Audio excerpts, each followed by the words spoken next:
அவர் மனதை போட்டு அழுத்தி கொண்டிருக்கக்கூடிய மனபாரத்தை எல்லாம் பாவ மன்னிப்பை கொண்டு அல்லாஹ் நீக்குவான், மனதிற்கு அமைதியை தருவான்.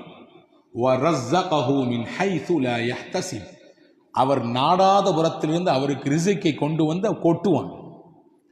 இந்த மூன்றும் யாருக்கு அல்லாஹ் தருவான் என்றால், யார் அல்லாஹ்விடத்திலே கையேந்தி பாவ மன்னிப்பு கேட்கிறார்களோ அவர்களுக்கு தருவான். நம்மிலே சிலர் நினைத்து கொண்டிருக்கிறோம், நாம் தான் நிறைய நன்மை செய்கிறோமே, நிறைய தொழுகிறோமே, நிறைய நோன்பு வைக்கிறோமே, நாம் ஜமாத்தையே விடுவதில்லையே, நாம் நீல அங்கி போட்டிருக்கிறோமே, நீல தாடிகள் வைத்திருக்கிறோமே, இது போதும், நாம் ஜெயித்து விடலாம் என்று. இல்லை பெருமக்களே, நாம் செய்யக்கூடிய நன்மை மட்டும் நம்மை ஈடேற்றம் அடைய செய்யாது, ரப்பிடத்தில் மன்னிப்பு கேட்காத வரை. ஆயிஷா ரலியல்லாஹு தஆலா அன்ஹா நபிகள் பெருமானா ஸல்லல்லாஹு அலைஹி வஸல்லம் இடத்திலே வந்து சொல்கிறார்கள், யா ரசூலல்லாஹ், அறியாமை காலத்திலே, மடமை காலத்திலே அப்துல்லாஹ் இப்னு ஜுத்ஆன் என்று ஒருவர் இருந்தார். அவர் ஒரு பெரிய கொடை வல்லல். அவர் செய்யாத நன்மையே கிடையாது. என்னென்னவெல்லாம் நன்மை செய்வார். ஹஜ்ரத் ஆயிஷாமா பட்டியல் போடுறாங்க. அவர் யக்ரிஉல் லைஃப், விருந்தினர்களுக்கு உணவு சமைத்து போட்டுக்கொண்டே இருப்பார். முஸ்லிம் ஷரீஃபிலே ஹதீஸ் வந்திருக்கிறது, நாம் ஆக்குவதை போன்றெல்லாம் விருந்து ஆக்க மாட்டார் அவர். நம் வீட்டில் இருக்கக்கூடிய டபராவை போன்ற அண்டாக்களை போன்றெல்லாம் அவர் வீட்டு அண்டா இருக்காது. நீங்கள் புரிந்து கொள்ளுங்கள், அவர் எவ்வளவு பெரிய உணவாளி கொடையாளி என்பதை இதை வைத்து புரிந்து கொள்ளலாம். அவர் வீட்டிலே ஒரு சட்டி இருக்கும், டேக்ஸா. அந்த சட்டிக்கு ஏற வேண்டும் என்றால் ஒரு ஏணி வேண்டும். ஏணியை போட்டுத்தான் ஏற வேண்டும் சட்டி, அரிசியை கொட்டுறதுக்கு, சமைக்கிறதுக்கு. அப்படின்னா அந்த அண்டா எவ்வளவு பெருசுன்னு கற்பனை பண்ணிங்க. அந்த அண்டா நிறைய தினசரி உணவு, எல்லாருக்கும் வர்றவங்க போறவங்களுக்குலாம் உணவு போட்டு தள்ளுவார், சாப்பிட வைத்தே சந்தோஷப்படுத்துவார். ஆயிஷாமா சொல்றாங்க. அது மட்டுமல்ல, ஆனி, கஷ்டப்படுபவர்களுடைய கஷ்டத்தை எல்லாம் தன் தோள் மேல் தூக்கி பாரமாக போட்டுக் கொள்வார். ரஹிம, சொந்தங்களை எல்லாம் அரவணைத்துக் கொள்வார். ஜிவார, தனக்கு சுத்தி இருக்கக்கூடிய நபர்களை எல்லாம் அன்பால் அரவணைப்பால் சந்தோஷப்படுத்துவார். இப்படி நிறைய நன்மை அவர் செய்தார். நானே அவருடைய நன்மையை பார்த்து புகழ்ந்திருக்கிறேன் அப்படின்னு சொல்லிட்டு ஆயிஷாமா கேட்டாங்க, யா ரசூலல்லாஹ், ஃபஹல் யன்ஃபஉஹு ذلك, இவர் நன்மையின் பல வாசல்களை அடைந்து செய்திருக்கிறார். இவர் செய்த நன்மையெல்லாம் அவருக்கு பலனளிக்குமா? அறியாமையில் காலத்தில் செய்த நன்மைகள் இதுவெல்லாம் அவருக்கு பலனை கொடுக்குமா என்று கேட்டார்கள். ரசூலுல்லாஹ் சொன்னாங்க, லா, கொடுக்காதுன்றாங்க. எந்த புண்ணியமும் இல்லை, அவர் செய்த நன்மை எந்த பலனையும் தராது என்று சொல்லிவிட்டு காரணம் சொன்னார்கள். ஏன் அவர் செய்த நன்மை அவருக்கு நன்மையை அவருக்கு பலனை கொடுக்காது என்றால், லம் யகுல் யௌமன் கத்து வஃபி ரிவாயா மர்ரத்தன் கத்து, ஒரு நாள் கூட இல்லை, ஒரு தடவை கூட அவர் இறையிடத்திலே அல்லாஹும் மக்ஃபிர் லஹ், இறைவா என்னை மன்னித்து விடு என்று கேட்டதே கிடையாது. ஒரு நாள் கூட, ஒரு தடவை கூட என்னை மன்னித்து விடு என்று கேட்டதே இல்லை. மன்னிப்பு கேட்காததினாலே அவர் செய்த நன்மை எவ்வளவு பெரிதாக இருந்தாலும் சரிதான், எந்த புண்ணியமும் இல்லை. சம்பட்டியை கொண்டு அடித்ததை போன்று இருக்கிறது நமக்கெல்லாம். நாம் நினைத்துக் கொண்டிருக்கிறோம் நன்மைகள் போதும், நாம் செய்யக்கூடிய பிரம்மாண்டமான நன்மைகள் இது போதும், நம்மை காப்பாற்றிவிடும். போதாது, ரசூலுல்லாஹ் சொல்றாங்க, போதாது. உங்களை அறியாமலேயே உங்கள் காலத்திலே ஏதாவது தவறுகள் பாவங்கள் நிகழ்ந்திருக்கும். நீங்கள் கடந்த காலத்தை நினைத்து உங்கள் ரப்பிடத்திலே இறைவா மன்னிப்பை கொடு, தௌபாவை கொடு என்று கேட்கவில்லை என்றால் நாம் செய்த நல்ல அமல்களால் எந்த புண்ணியமும் இல்லை என்பதை இந்த ஹதீஸ் நமக்கு எடுத்து எம்புகிறது. எனவே அன்பு பெருமக்களே, மன்னிப்பு கேட்பதற்கான நாட்கள் இது. அல்லாஹ்விடத்திலே கண்ணீர் விடுவதற்கான நாட்கள் இது. அல்லாஹ்வின் சன்னிதானத்திலே நம்முடைய குற்றங்களை குறைகளை எடுத்து காட்டக்கூடிய நாட்கள் இது. வேறு யார்ட்டையும் சொல்ல முடியாது, சொல்லவும் கூடாது. செய்த பாவத்தை சொல்லி பெருமைப்படக்கூடாது. பெருமைப்பட முடியுமா? நான் செய்த பாவத்தை உங்களிடத்திலே சொன்னால் காரி துப்புகிற சூழல் எல்லாம் ஏற்படும் இல்லையா? யாரிடத்திலும் சொல்ல முடியாது. ஆனால் படைத்தவனிடத்திலே நான் சொல்லலாம். என்னை படைத்தவனிடத்திலே நான் என் குற்றங்களை சொல்லலாம், நான் பட்டியலிடலாம். இதெல்லாம் செய்தேன் இறைவா, எனக்கும் உனக்கும் மட்டும்தான் தெரியும். அந்த ராத்திரி, அந்த பகல், அந்த நாட்கள் என் வாலிப நாட்கள், என்னுடைய நல்ல சுகபோகமாக இருந்த நாட்கள், நான் ஓஹோ என்று வாழ்ந்த நாட்கள், அப்பெல்லாம் நடந்த பாவங்கள் இது என்று பட்டியலிட்டு அல்லாஹ்விடத்திலே மன்னிப்பு கேட்கக்கூடிய நாட்கள். இதை தவறவிட்டால், இந்த மன்னிப்பை நாம் இந்த ரமதானில் பெறவில்லை என்றால், என்னை விட நம்மை விட நஷ்டத்திற்குரியவர் உலகத்தில் யாரும் இல்லை. வியாபாரத்திலும் தொழிலும் நஷ்டம் அடைவது நஷ்டம் அல்ல, அது நஷ்டம் அல்ல. உலகத்தில் நஷ்டம் அடைவதுதான் நஷ்டம். ரமலானை அடைந்து இதிலே மன்னிப்பை பெறவில்லை என்றால் அதுதான் நஷ்டம். அந்த நஷ்டத்தை நாம் பெற்றுவிடக் கூடாது என்று பெருமானா ஸல்லல்லாஹு அலைஹி வஸல்லம் எச்சரிக்கிறார்கள். எனவேதான் நபிகள் சொன்னார்கள், இன்னி அஸ்தக்ஃபிருல்லாஹ், ஒவ்வொரு நாளும் நான் இஸ்திக்பார் செய்கிறேன். ரசூலுல்லாஹ் சொல்கிறார்கள், நான் ரப்பிடத்திலே பாவ மன்னிப்பு தருகிறேன். 70 தடவை அல்லாஹ்விடத்திலே அஸ்தக்ஃபிருல்லாஹ் அஸ்தக்ஃபிருல்லாஹ் அஸ்தக்ஃபிருல்லாஹ், இறைவா உன்னிடத்திலே பாவ மன்னிப்பு தருகிறேன், என்னை மன்னி என்று நான் கேட்கிறேன் என்றார்கள் பெருமானார். நபிகள் கேட்க வேண்டிய அவசியம் என்ன?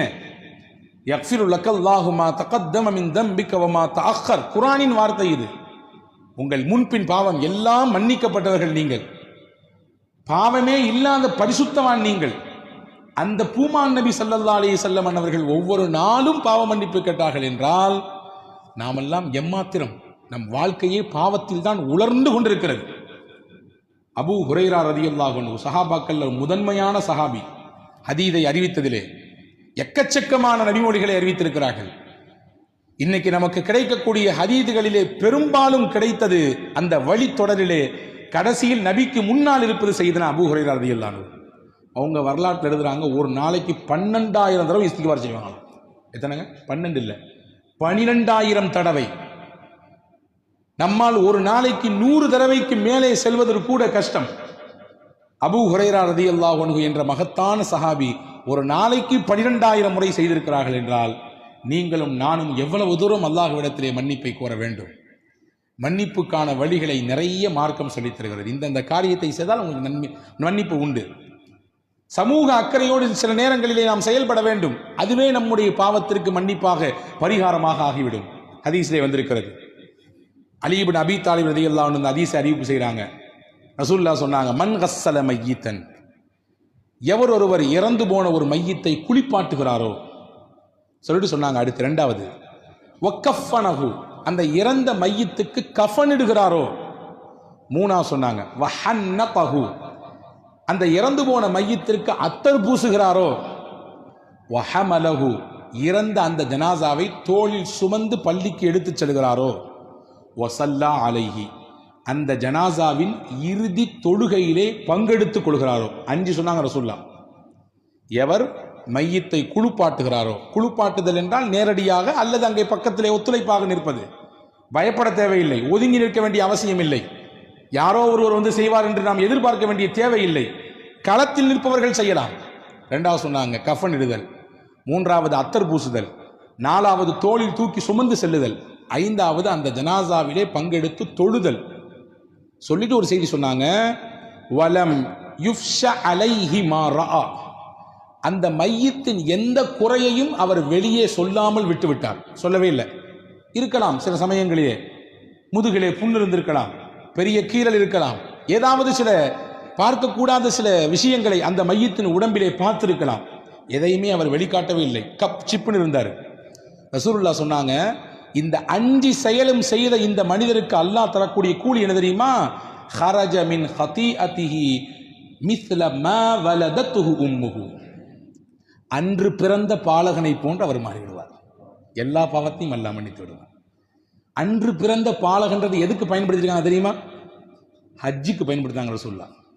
கயௌமின் வலதத்துஹு உம்முஹு, ஒருவர் ஹஜ்ஜி செய்கிறார் என்றால் ஹஜ்ஜிலே இருக்கக்கூடிய எல்லா சிரமங்களையும் ஏற்றுக்கொண்டு அந்த குறிப்பிட்ட நாட்கள் மினாவிலே, முஸ்தலிஃபாவிலே, அரஃபாவிலே எல்லாம் முடிந்து அவர் ஊருக்கு வருகிற போது பெருமானார் சர்டிபிகேட் கொடுக்குறாங்க, அங்கீகாரம். கயௌமின் வலதத்துஹு உம்முஹு, அன்று பிறந்த பாலகன். இந்த அன்று பிறந்த பாலகன் என்பதை நீங்கள் அடைய வேண்டும் என்றால், பாவமே இல்லாத பச்சிடம் குழந்தையை போன்று உங்களுடைய நிலைப்பாடு ஆக வேண்டும் என்றால், ரசூலுல்லாஹ் சொன்னாங்க, சமூக அக்கறையோடு இறந்து போன ஜனாசாவில கலந்துக்குங்கன்றாங்க. ஒதுங்கி நின்று வேலைக்கு பார்க்க நிறைய பேர் பயப்படுறாங்க. சொந்த அப்பா இறந்திருக்காரு, குளிப்பாட்டுங்க, எனக்கு தெரியும், ஐயோ எனக்கு பயமா இருக்கு சொல்லுவதை பார்க்கிறோமா இல்லையா? நகரங்களிலே இது மிகுதி. கிராமங்களிலே முண்டி அடித்துக் கொண்டு வருகிறார்கள். நான் குளிப்பாட்டுகிறேன், நான் கஃன் செய்கிறேன், நான் வந்து தூக்குகிறேன், நான் குழிக்குள்ளே இறங்குகிறேன். பெத்த புள்ள ஓரத்துல வேடிக்கை போறாரு. யாராவது வந்து குளிப்பாட்டுங்களேன், யாராவது வந்து கஃன் புரிங்களேன். எங்க அப்பாவுக்கு வந்து முதல் அந்த அடிக்கழுகக்கூடிய அந்த குளிப்பு கசாப் மாத்திரன்னு சொல்றாங்க, அதை செய்ய வாருங்களேன். இது ஒவ்வொரு முஸ்லீமும் செய்ய வேண்டியது. குறிப்பிட்ட ஒருவருக்கு காசு கொடுத்து செய்ய வேண்டிய பணி அல்ல. சமூகம் புல் வாங்கிக் கொள்ள வேண்டும். அது என்னமோ தீண்டத்தகாத செயலை போன்று இன்று சமூகம் பார்த்து கொண்டிருக்கிறது. ஒவ்வொரு முஸ்லீமும் தெரிந்து வைத்திருக்கக்கூடிய விஷயம். ஏனென்றால் நானும் நாளைக்கு மையத்தான், நானும் நாளைக்கு அதே இடத்தில் போய் இருக்க போகிறேன். என்னையும் ஒருவர் குளிப்பாட்ட போகிறார், ஒருவர் கஃன் செய்ய போகிறார். அதை தெரிந்து வைத்துக் கொள்வதில் என்ன தப்பு இருக்கிறது? அதை செய்வதில் எந்த தயக்கம் இருக்கிறது? எனவே அன்பு பெருமக்களே, அதை செய்தால் உங்களுக்கு எவ்வளவு பெரிய கூலி கிடைக்கும் என்றால் பெருமானார் சொல்கிறார்கள், அன்று பிறந்த பாலகனாக அல்லாஹ் உங்களை மாற்றி விடுவான். இது ஒரு விஷயம். சமூக பார்வையோடு இருங்கள். இரண்டாவது, இபாதத்தில் கவனம் எடுங்க. ரசூலுல்லாஹ் சொன்னாங்க 3 விஷயம். ஜும்மா தொழுகைக்கு பள்ளிவாசலுக்கு ஒருவர் நடந்து வந்தார். ரசூலுல்லாஹ் சொல்றாங்க, ஜும்மா தொழுகைக்கு முடிந்த அளவுக்கு நடந்து வருகிறார். இரண்டாவது சொன்னாங்க, வல் ஜுலூசு ஃபில் மஸாஜிதி ஹல்ஃப ஸலா, தொழுது முடிச்ச பின்னாடி வேக வேகமா எஞ்சி போயிடாம அந்த தொழுத இடத்திலே கொஞ்ச நேரம் உட்கார்ந்து இருந்தார். எப்பண்டா இமாம் சாப் சலாம் கொடுப்பாரு எந்திரிச்சு போலான்னு என்பதுதான் இன்று நம்மிலே பலருடைய சிந்தனை. ரசூலுல்லாஹ் சொன்னாங்க, தொழுது முடிச்சுட்டு அந்த தொழுத இடத்திலே உட்கார்ந்துருக்கணும். எங்க நீங்க தொழுதீங்களோ அதே இடத்தில் அமர்ந்திருங்கள். 2. 3 சொன்னாங்க, வ இப்லாகுல் உதூஇ ஃபில் மகாரி, மனம் வெறுக்கும் நேரத்திலே ஒதுவ ஒருத்தர் பரிபூர்ணமா செஞ்சார். 3 விஷயம். ஜும்மாவுக்கு முடிந்த அளவுக்கு நடந்து வந்தார், தொழுத இடத்திலேயே அமர்ந்திருந்தார், ஒதுவை மனம் வெறுக்கும் சமயத்திலும் கூட பரிபூர்ணமாக செய்தார். ரசூலுல்லாஹ் சொன்னாங்க, இந்த 3ம் எவ்வளவு பெரிய பாக்கியம் தெரியுமா? தாலிக ஆஷ பி கைரின் வ மாத்த பி கைரின், இந்த 3ஐயும் அவர் தொடர்ச்சியாக பின்பற்றினால் நலவோடு வாழ்வார், இந்த உலகத்தை விட்டு மரணிக்கின்ற பொழுதும் நலவோடு மரணிப்பார். சொல்லிட்டு சொன்னாங்க, இந்த 3ஐயும் பின்பற்றக்கூடியவர் வக்கான மின் ஹதீஅதிஹி கயௌமின் வலதத்துஹு உம்முஹு, அன்று பிறந்த பாலகடை போன்று இருக்கிறார். பாவத்தை எல்லாம் அல்லாஹ் அழிச்சிடறான். அவர் செய்த பாவத்தை எல்லாம் அல்லாஹ் அழித்து விடுகிறான். அன்று பிறந்த பாலகனை போன்றாகிறார் என்றார்கள் பெருமானார் ஸல்லல்லாஹு அலைஹி வஸல்லம். இப்போ பாவத்தினுடைய அழிப்புக்கு நிறைய வழிகள் இருக்கிறது. அதையெல்லாம் தேடி தேடி செய்பவர்களாக நாம் இருக்க வேண்டும். அதே போன்றுதான் ரமதானுடைய விஷயத்தை பற்றி பேசும் பொழுது சொன்னார்கள் பெருமானார் ஸல்லல்லாஹு அலைஹி வஸல்லம், மன் சாமஹு வ காமஹு ஈமானம் வஹ்திசாபா, இறை நம்பிக்கையோடு இறைவன் நன்மை தருவான் என்ற ஆதரவோடு, இந்த 2ம் தான் நம்முடைய நோக்கமாக இருக்க வேண்டும். நம்முடைய தொழுகையில், நம்முடைய நோன்பில் இந்த 2ஐ தாண்டி வேறு எந்த பார்வையும் தேவையில்லை. உளப்பூர்வமான இறை நம்பிக்கை, நாம் செய்யக்கூடிய இந்த அமல்களுக்கு என் ரப்பு தான் எனக்கு கூலி தரணும். அந்த எண்ணத்திலே யார் ரமதானில் பகலின் நோன்பிருந்து பிளஸ் சேர்த்து சொல்றாங்க இரவு வணக்கத்தில் பங்கெடுத்தாரோ, நான் எதற்கு இதை அழுத்தி சொல்கிறேன் என்றால், நோன்பு மட்டும்தான் போதும் என்று நினைக்கக்கூடிய நமக்கு ரசூலுல்லாஹ் உணர்த்துகிறார்கள், உங்கள் பாவ மன்னிப்புக்கு நோன்போடு சேர்ந்து இன்னொரு அம்சமும் இருக்க வேண்டும், அதிலும் கவனம் எடுத்துக் கொள்ளுங்கள். அதுதான் இரவு தொழுகை. இரவு தொழுகையும் நோன்பும் சேர்ந்து இருக்கக்கூடியவருக்கு ரசூலுல்லாஹ் கொடுக்கக்கூடிய கிஃப்ட் என்ன? ஹரஜ மின் துனூபிஹி கயௌமின் வலதத்துஹு உம்முஹு, இவரும் அன்று பிறந்த பாலகன், அன்னைக்கு பிறந்த குழந்தையை போன்று, எப்படி குழந்தை அப்பழுக்கற்ற பாவமில்லாத பிள்ளையாக இருக்குமோ பரிசுத்தமாக, அப்படியே நோன்பையும் இரவு தொழுகையும் ரமதானிலே பேணி பாதுகாக்கக்கூடிய மக்கள் அந்த ரமதானை விட்டு விடை பெறுகிற பொழுது பச்சை புள்ள மாதிரி இருப்பாங்க. பாவமே இல்லாத பிள்ளையாக இருப்பார்கள், பாவமே இல்லாத பரிசுத்தவான்களாக இருப்பார்கள் என்றார்கள் பூமான் நபி ஸல்லல்லாஹு அலைஹி வஸல்லம். இப்ப இபாதத்தில் நமக்கு கிடைக்கக்கூடிய மன்னிப்பு, சமூக செயல்பாடுகளில் நமக்கு கிடைக்கக்கூடிய மன்னிப்பு, சின்ன சின்ன விஷயமாக கருதக்கூடிய விஷயங்களில் அதை கவனம் எடுக்கிற பொழுது நமக்கு கிடைக்கக்கூடிய மன்னிப்பு. ஒன்றும் இல்லை, சாப்பிட்றீங்க, டெய்லி நம்ம எல்லாரும் சாப்பிட்றோம்.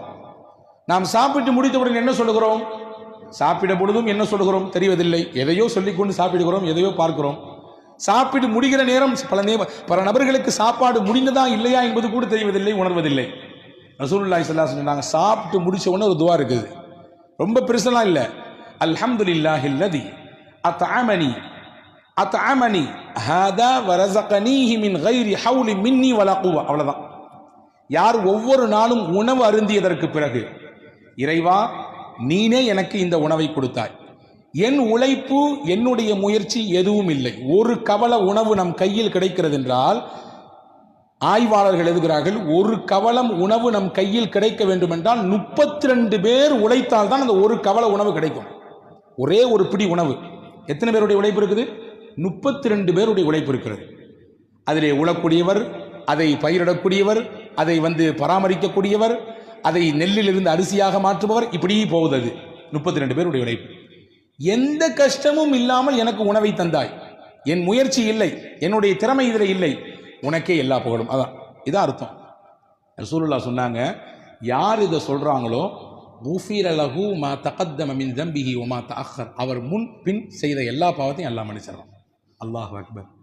ஒவ்வொரு நாளும் சாப்பிடும் பொழுது என்னவெல்லாம் சாப்பிடுகிறோமோ அந்த சாப்பாட்டுக்கு பிறகு இந்த துவாவை ஓதிவிட்டால் உங்களுக்கு மன்னிப்பு மொத்தமாக கிடைத்து விடுகிறது, ஹோல்சலாக கிடைத்து விடுகிறது. பெருமானா ஸல்லல்லாஹு அலைஹி வஸல்லம் இப்படி மன்னிப்புக்கான வழி எங்கெங்கெல்லாம் இருக்கிறது என்பதை பெருமானா ஸல்லல்லாஹு அலைஹி வஸல்லம் தேடி தேடி உம்மத்துக்கு அறிவித்துக் கொடுத்திருக்கிறார்கள். எனவே அந்த மன்னிப்பை இந்த ரமதானில் நாம் முழுமையாக பெற்றுவிட வேண்டும். ஒவ்வொரு நாளும் இந்த ரமதானிலே, குறிப்பாக இந்த 10 நாட்கள், நீங்கள் இரவினுடைய பிற்பகுதியிலே, குறிப்பாக தஹஜ்ஜுடைய சமயத்திலே அல்லாஹ்விடத்திலே இருகரமேந்தி துஆ செய்ய வேண்டும். நம் பாவங்களை பட்டியலிட வேண்டும். நம்முடைய தவறுகளை, குற்றங்களை இறைவனிடத்திலே ஒப்புக்கொள்ள வேண்டும். அது அல்லாஹ்வுக்கு ரொம்ப பிடிக்கும். என்னுடைய அடியான் நான் செஞ்ச தப்பெல்லாம் ஒத்துக்கிட்டு எனக்கு முன்னாடி அப்படியே உட்கார்ந்துருக்கான் பாருங்களேன் என்று பெருமை பாராட்டுவான். தப்பையெல்லாம் ஒத்துக்கொள்கிறான். நீ இல்லாமல் நான் இல்லை இறைவா, நீ மன்னிக்கவில்லை என்றால் நான், என் கதி அவ்வளவுதான், அழிந்தே போய்விடுவேன் என்று ஒரு அடியான் சொல்லும் நேரத்திலே உச்சபட்சமான மகிழ்ச்சியில் அல்லாஹ் திளைக்கிறான். என் அருளின் மீது எவ்வளவு பிரியம் இவனுக்கு, என் மன்னிப்பின் மீது எவ்வளவு ஆதரவு இவனுக்கு, நிச்சயம் இவனை நான் மன்னிப்பேன் என்று அல்லாஹ் சொல்கிறான். எவ்வளவு பெரிய குற்றம் செய்தாலும், எவ்வளவு பெரிய தவறுகள் செய்தாலும் மன்னிப்பு கேட்கக்கூடியவர்களுக்கு அல்லாஹ் தன் அந்த அருளின் வாசலை, மன்னிப்பின் வாசலை திறந்தே வைத்திருக்கிறான், மூடுவதே கிடையாது. தௌபாவின் வாசல் என்பது மௌத்து, ரூஹு, தொண்டை குழியை அடையும் வரை அல்லாஹ் திறந்து வைத்திருக்கிறான். அதனால கடைசி காலத்தில் பார்த்துக்கலாம்னு சொல்லி அடுத்த வருஷம் ரமதானுக்கு விட்டுறாதீங்க. ஒவ்வொரு வருடமும் கேட்க வேண்டும், ஒவ்வொரு நாளும் மன்னிப்பை கேட்க வேண்டும். அல்லாஹுவின் மன்னிப்பு விசாலமானது என்பதை ரசூலுல்லாஹ் இப்படி விவரித்து காட்டுகிறார்கள். ஒரு ஹதீஸை சொல்லி முடிக்கிறேன். அஸ்தக்ஃபிருல்லாஹ் என்று சொல்லி நாம் பாவ மன்னிப்பு தேடுகிறோம். ஒரு சில வார்த்தைகளை மட்டும் கூட்டி சேர்த்துக் கொள்ளுங்கள். அஸ்தக்ஃபிருல்லாஹல் அலியுல் அதீம் அல்லதீ லா இலாஹ இல்லா ஹுவல் ஹய்யுல் கய்யூம் வ அதூபு இலை. இது ஒரு இஸ்திக்ஃபார், ரசூலுல்லாஹ் சொல்லிக் கொடுத்த இஸ்திக்ஃபார். இங்கே நம்முடைய பள்ளியிலே நாம் இஃப்தாருடைய சமயத்திலே ஜிக்ர் மஜ்லிஸ் நடத்துகிறோம். அந்த சமயத்தில் இந்த இஸ்திக்ஃபார் சொல்லி தரப்படும். அஸ்தக்ஃபிருல்லாஹல் அலியுல் அதீம் அல்லதீ லா இலாஹ இல்லா ஹுவல் ஹய்யுல் கய்யூம் வ அதூபு இலை. இது 3 தடவை ஒருவர் சொல்கிறார். 3 தடவை. ரசூலுல்லாஹ் எவ்வளவு பெரிய கூலி சொன்னாங்க தெரியுமா? 5 பாக்கியம் கிடைக்கும் அவருக்கு. 5 பாக்கியம். வெறும் 3 தடவை தான், வெறும் 3 தடவை.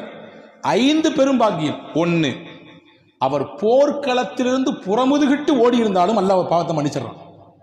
போர்க்களத்திலிருந்து புறமுதுகிட்டு ஓடுறது இருக்க பெரிய பாவத்தில் கட்டுப்பட்டது, 7 பெரும் பாவங்களில் கட்டுப்பட்டது. களத்துக்கு போயாச்சுன்னா பேக் அடிக்கக்கூடாது, பின்னால் வரக்கூடாது, நிற்கணும், வாழ்வோ சாவோ அந்த போர்க்களத்தில் நின்று எதிர்கொள்ள வேண்டும்.